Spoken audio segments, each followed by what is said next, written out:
Hello बच्चों, चलिए प्रश्न देखते हैं। फाइलम प्लेटीहेल्मिन्थीस के मुख्य लक्षण एवं उदाहरण दीजिए। तो आइए जानते हैं हमारे प्रश्न की मुख्य अवधारणा। हमारे प्रश्न की मुख्य अवधारणा है, हमें बताना है किसके बारे में। फाइलम, फाइलम यानी कि क्या होता है, संघ भी इसे हम कहते हैं। संघ प्लेटीहेल्मिन्थीस, संघ प्लेटीहेल्मिन्थीस के लक्षण भी बताने हैं और उनके कुछ जीवों के उदाहरण भी हमें बताने हैं। तो आइए जानते हैं। सबसे पहले तो संघ प्लेटीहेल्मिन्थीस क्या होता है।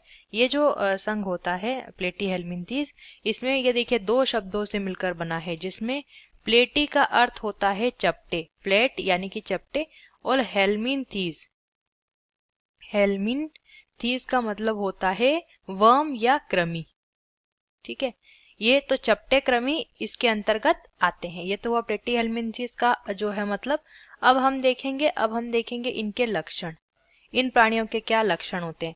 ये जो प्लेटीहेल्मिन्थीस संघ के प्राणी होते हैं, ये जैसा कि इनका नाम है प्लेटीहेल्मिन्थीस, चपटे कृमि इन्हें हम कहते हैं। तो इनके जो प्राणी होते हैं, ठीक है, सामान्यतया कैसे होते हैं। सामान्यतया इनका जो पृष्ठ आधार होता है, इन प्राणियों का पृष्ठ आधार वो चपटा होता है, इसीलिए इनको चपटे कृमि के नाम से भी हम जानते हैं। और कैसे होते हैं जंतु, पत्ती जैसे चपटे होते हैं, पत्ती के समान चपटे होते हैं। ये तो इनका क्या हुआ, आकृति के आधार पर इनका लक्षण हुआ।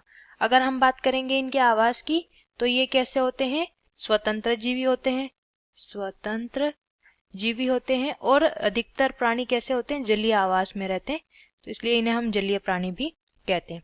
और ये जो प्लेटीहेल्मिन्थीस प्राणी हमारे होते हैं, इनके अंदर अंगतंत्र पाया जाता है, अंग तंत्र पाया जाता है। ठीक है, और लक्षण अगर देखेंगे इन्हीं प्राणियों के, तो इन प्राणियों की जो देहभित्ति होती है, इन प्राणियों की जो देहभित्ति होती है, वो देहभित्ति किसकी बनी होती है, एपिडर्मिस की बनी होती है, एपिडर्मिस, एपिडर्मिस की बनी होती है। ठीक है, और इनके बाह्य कंकाल की अगर बात करेंगे, तो बाह्य कंकाल कुछ जीवों में उपस्थित होता है और कुछ जीवों में अनुपस्थित होता है, अनुपस्थित भी होता है। ठीक है, और ये जो प्राणी होते हैं, ये जल की धारा के साथ प्रचलन करते हैं, जल की धारा के साथ क्या करते हैं, अपने प्रचलन यानी कि अपनी गति करते हैं। और ये प्राणी कैसे होते हैं, परजीवी होते हैं, यानी कि अपने पोषण के लिए अन्य जीवों पर ये प्राणी निर्भर रहते हैं। इस संघ के जो जंतु होते हैं वे कैसे होते हैं, वे द्विलिंगी होते हैं, यानी कि नर और मादा जननांग एक ही प्राणी पर स्थित होते हैं। अब अगर हम बात करेंगे इन प्राणियों में उदाहरण की, तो इसमें उदाहरण ले सकते हैं,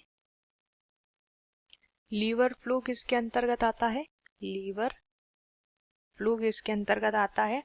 ठीक है, और अगर उदाहरण देखेंगे तो टीनिया भी इसी के अंतर्गत आता है, टीनिया प्राणी जो होता है वो भी इसी के अंतर्गत आता है। तो ये इसके दो उदाहरण हुए। आशा करते हैं आपको प्रश्न का उत्तर समझ आया होगा। धन्यवाद।